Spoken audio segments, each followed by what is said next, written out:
In the final week of his earthly ministry, Jesus stood in the temple courts of Jerusalem, a calm figure before a crowd of the chief priests, scribes, and Pharisees. The air is thick with expectation and tension, questions, accusations, and the hush of those who sense an important lesson is coming. Jesus begins to speak not with anger, but with a story the listeners could understand. Listen now as he draws their attention to a parable about a vineyard, its caretakers, and what it reveals about the heart of God and the fate of those who reject his ways. The scene gently scrolls left, guiding us from the stones of the temple into the sunlit rows of a vineyard. A certain landowner planted a vineyard with care and intention. In clear strokes we see him choosing the soil, planting the vines, and protecting his work. He sets up a hedge, living protection against thieves and animals. He digs a place for the winepress, where gathered grapes will be crushed and turned into wine, a sign of harvest and blessing. He erects a watchtower, tall and watchful, to guard the vines and oversee the harvest. Each feature matters: the hedge for security, the winepress for the end goal of fruitfulness, the watchtower for stewardship and vigilance. This landowner represents Yahweh, who prepared Israel as his chosen vineyard, his kingdom entrusted on earth. Having arranged every precaution and provision, the landowner leases the vineyard to tenants and departs to a far country, expecting faithful stewardship in his absence. The tenants who take charge are rugged, stern-faced, and worn from labor. Their hands are calloused, their brows furrowed from long days among the vines.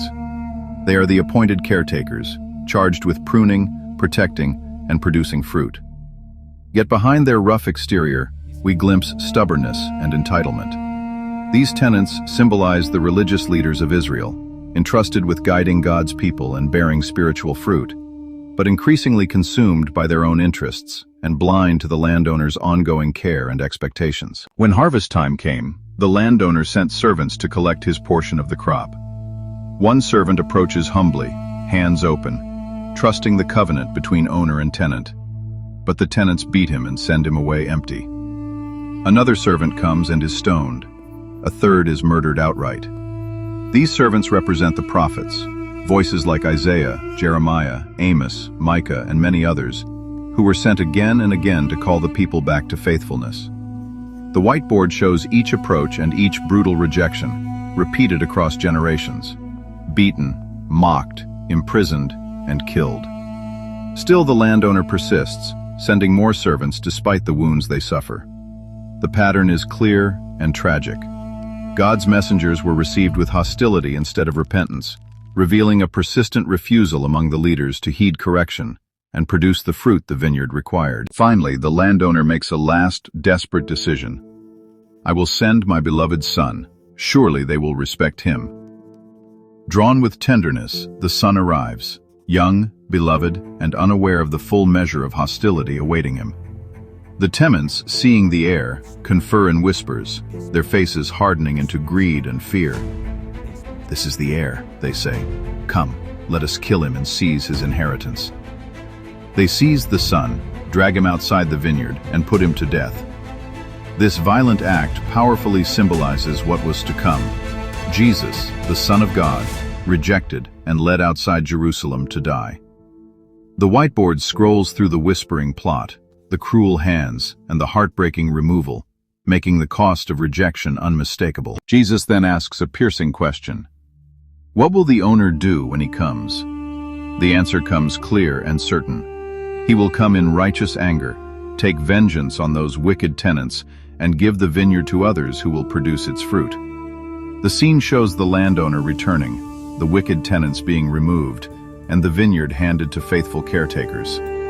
This judgment is not capricious cruelty, but the rightful response of a just owner whose covenant has been repeatedly violated. The kingdom, Jesus explains, will be entrusted to a new people, those who will tend the vineyard with humility, bear its fruit, and honor the landowner's intentions. Jesus then draws another image. A stone rejected by builders becomes the chief cornerstone. In simple line art, we see builders pushing a stone aside, only to watch it set in place as the cornerstone of a great structure. This symbol underlines a prophetic truth. What human leaders reject, God can exalt and use as the foundation of his work. The very ones who thought they could discard Jesus discover instead that he is the cornerstone of God's redemptive plan, the secure foundation on which the new community of faith will be built, steady and unshakable. The message is unmistakable and urgent. Israel's religious leaders had repeatedly rejected God's prophets, and now were poised to reject his Son. Yet God's purposes prevail.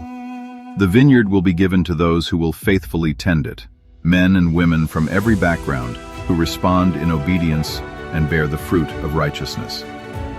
The final scene scrolls to a diverse assembly of faithful tenants, humble, earnest, and united, who represent the church drawn from all nations.